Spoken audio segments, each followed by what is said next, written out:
ایسا بالکل نہیں ہے. سلیبس کے پورا ہونے سے سلیکشن کا کوئی تعلق نہیں. تعلق ہے آپ نے جتنا پڑھا ہے اتنا آپ کو کیا کرنا ہے, ریویژن کرنا ہے. کیونکہ ریویژن جو ہوتا ہے وہ سکسیس کی کیا ہوتی ہے, کی ہوتی ہے. سکسیس آف کی از اکول ٹو ریویژن. تو اس لیے آپ لوگ جو پڑھیں, میں جتنا پڑھا رہا ہوں اسے ہی آپ لوگ ریویژن کرتے رہیں گے تو آپ کے سلیکشن کی جو ہے وہ 100% کامیابی ہے ریویژن پہ. اور پھر جیسے ہی آپ کا ایگزام مطلب سلیبس پورا ہوگا اس کے بعد آپ کی کیا شروع ہو جائے گی, ٹیسٹ سیریز شروع ہو جائے گی. امید ہے کہ فروری کے پہلے سپتاہ میں آپ کی جو کیا ہوگی, ٹیسٹ سیریز شروع ہو جائے گی. یعنی کہ جب آپ کی افسانوی نثر پوری ہو جائے گی اس کے بعد آپ کی ٹیسٹ سیریز جو ہے وہ شروع ہو جائے گی. ڈیلی ایک ٹیسٹ ہوا کرے گا, ڈیلی. ٹھیک ہے.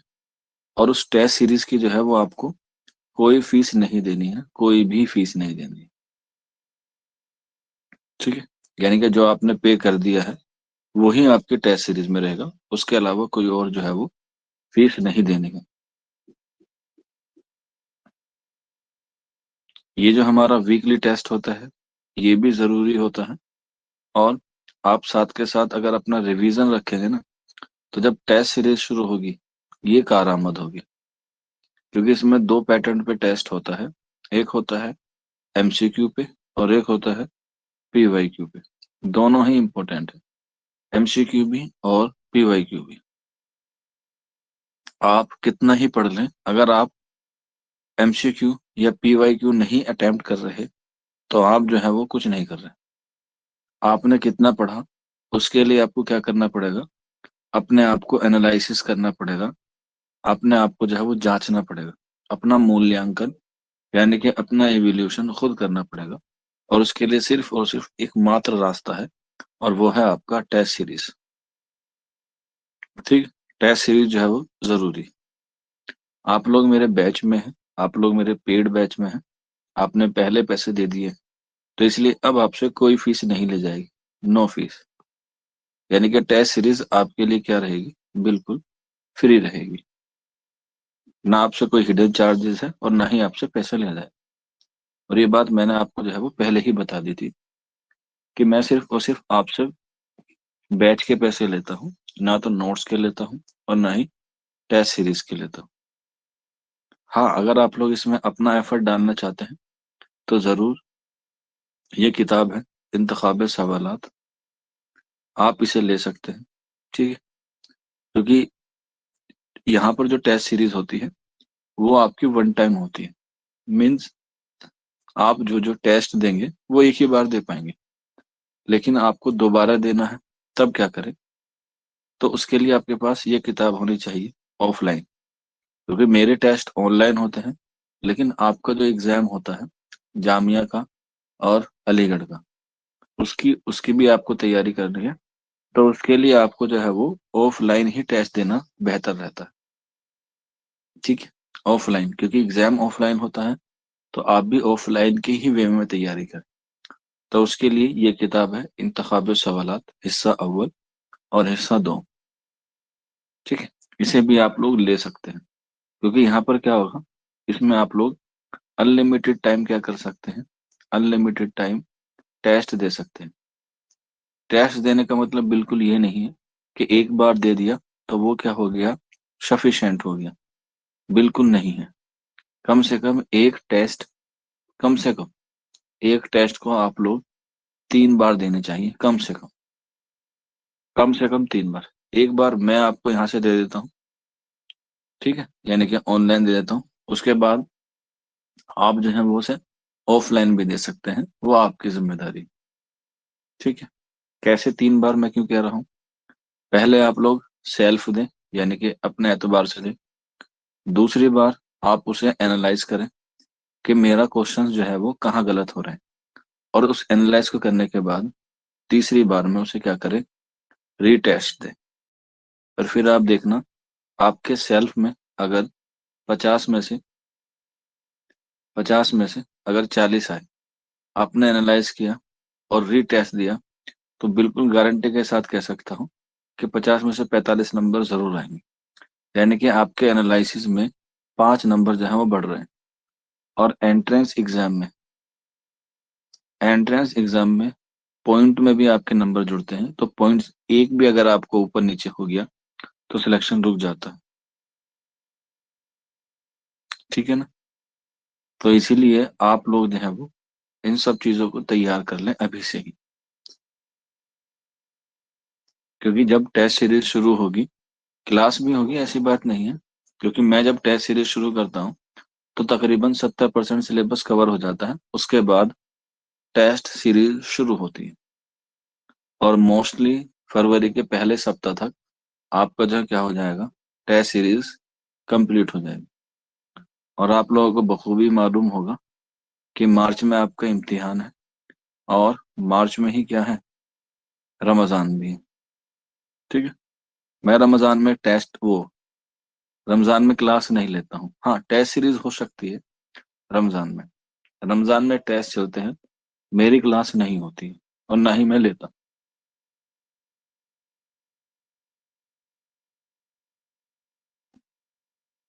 کیونکہ ایک مہینہ ہی ملتا ہے خدا کی عبادت کرنے کے لیے، تو اس میں کسی کی طرح کی کوئی کمی بیشی نہیں ہوتی۔ ہاں ٹیسٹ آپ لوگ دے سکتے ہیں، کیونکہ ٹیسٹ جو ہے وہ آپ لوگ کسی بھی وقت دے سکتے ہیں جب آپ کو موقع لگے، صبح میں، شام میں، رات میں، وہ آپ کی ذمہ داری ہے۔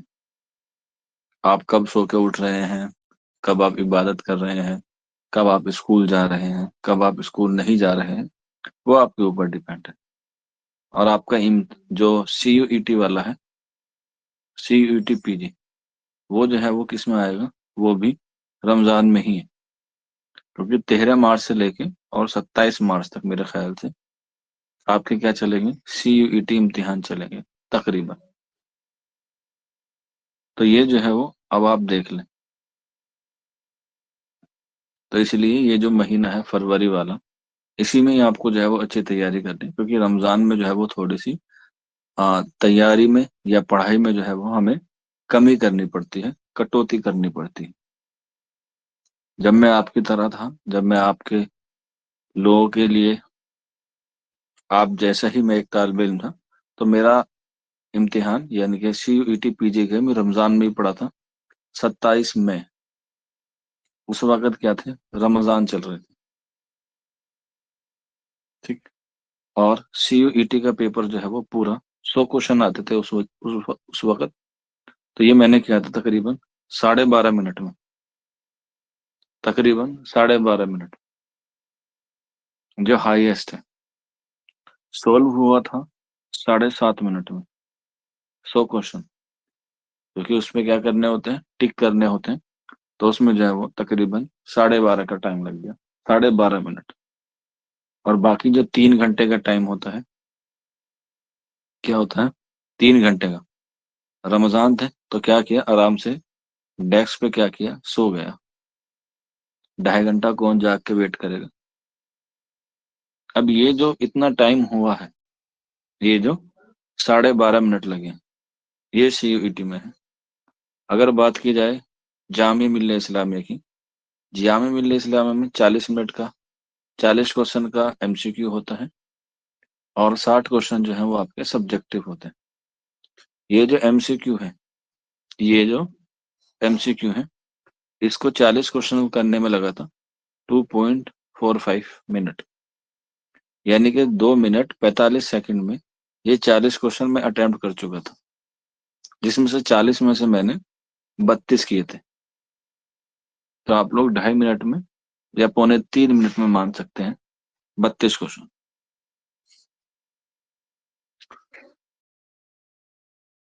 علی گڑھ میں تھوڑا سا ٹائم لگا تھا، ٹھیک، کیونکہ جس دن علی گڑھ کا پیپر تھا اسی دن جو ہے وہ UPSC کا بھی پیپر تھا، تو 2 پیپر ایک ساتھ دیے تھے۔ تاریخ تھی 2 جون، 2 جون، ٹھیک ہے۔ تو یہ ساری چیزیں میں آپ لوگوں کو اس لیے بتا رہا ہوں کیونکہ یہ چیزیں ایگزام کو کریک کرنے کے لیے بہت ضروری ہے۔ اسٹڈی بالکل مینڈیٹری ہے، نو ڈاؤٹ، آپ لوگ سبھی اسٹڈی کر رہے ہیں، آپ لوگ سبھی مجھ سے پڑھ رہے ہیں، اور میں سبھی کو جو ہے وہ ایک جیسا پڑھا رہا ہوں، چاہے وہ غلام علی ہو، چاہے وہ انم ہو،